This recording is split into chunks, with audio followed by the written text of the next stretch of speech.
সকাল সকাল মা আর মেয়ে মিলে রান্নাবাড়ি খেলতে বসলাম।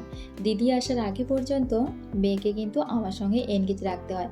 মেয়েকে নয়, মানে ও নিজেই আমাকে ওর সঙ্গে এনগেজ রাখে। ও কিন্তু খেলার সময় হয় ওর বাবাকে, না হয় আমাকে ওর চাই। তাছাড়া দিদি তো আছেই। দিদি বলতে একজনকে রেখেছি যে একটু সময় দেওয়ার কারণে কিন্তু আমি সংসারে যাবতীয় কাজগুলো করতে পারি। সকালে ম্যাক্সিমাম 3 ঘন্টা আর রাতের বেলা ম্যাক্সিমাম 2 ঘন্টা থাকে, তাতেই আমার হয়ে যায়। আর ও এখানে আলু ভাজা রান্না করছে আর সেটা আমাকে খেয়ে দেখাচ্ছি।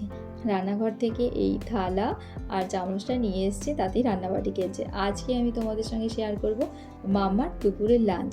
তাহলে চলো ভিডিওটা দেখতে থাকো। নমস্কার, আমি মধুমিতা। আমার একটি কুকিং ব্লগে আপনাদের স্বাগত জানাই। আজ আমি মাম্মার জন্য যে খিচুড়িটা বানাই সেটাই আজকে আপনাদের সঙ্গে শেয়ার করতে চলে এলাম। খিচুড়িটা একদম বেসিক, প্রথমবার যারা নিউ মাম্মা তাদের জন্য আশা করি এই ভিডিওটা হেল্পফুল হবে।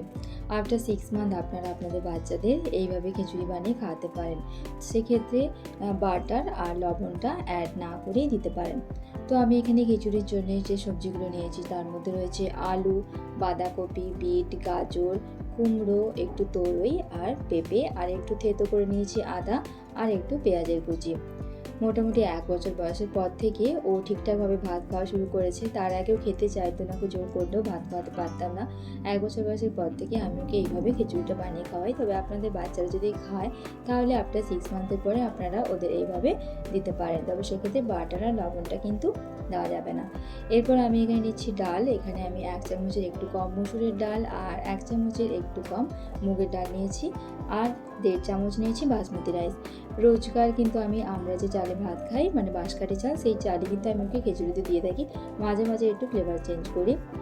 তারপর এখানে দিয়েছি খুব সামান্য পরিমাণে একটু বাটার, আর বাটারের মধ্যে একদম হাতের মাপ করে 2 চিমটে মতো একটু 5 ফোড়ন, তারপর একটু পেঁয়াজ কুচি আর গ্রেট করা আদা একটু নাড়াচাড়া করে নিয়ে, আদা এবং পেঁয়াজ কুচিটা একটু নাড়াচাড়া করে নেওয়ার পরে তারপরে আমি দিয়ে দিই সমস্ত সবজি, কেটে রাখা সবজি, ডাল এবং চাল একই সঙ্গে একটু নাড়াচাড়া করে নিয়ে 30 সেকেন্ড মতো একটু মিশিয়ে নিয়ে তারপর দিয়ে দিই পরিমাণ মতো জল।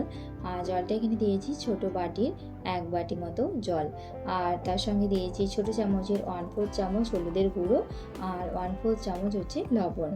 তারপর লো আছে 6 থেকে 8টা সিটিতে আমি বসিয়ে দিই খিচুড়িটা। তারপরে খিচুড়িটা রেডি হয়ে যায়।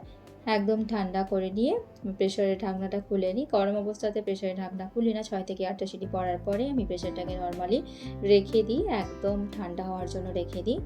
একদম ঠান্ডা হয়ে গেলে প্রেসারটা খুলে নিই, আর খিচুড়িটা বেশ নরমও থাকে।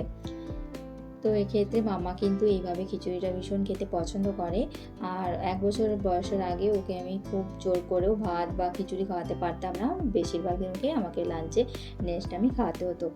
কিন্তু এখন আর সেই অসুবিধাটা হয় না, ও কিন্তু এটা বেশ খেয়ে নেয়। 1 বছর বয়সের পর থেকেই আমি ওর খাবারে লবণ এবং বাটার অ্যাড করা শুরু করেছি। দেখুন খিচুড়িটা কিন্তু একদম রেডি, আর এটা কিন্তু অনেক টেস্টি হয়েছে।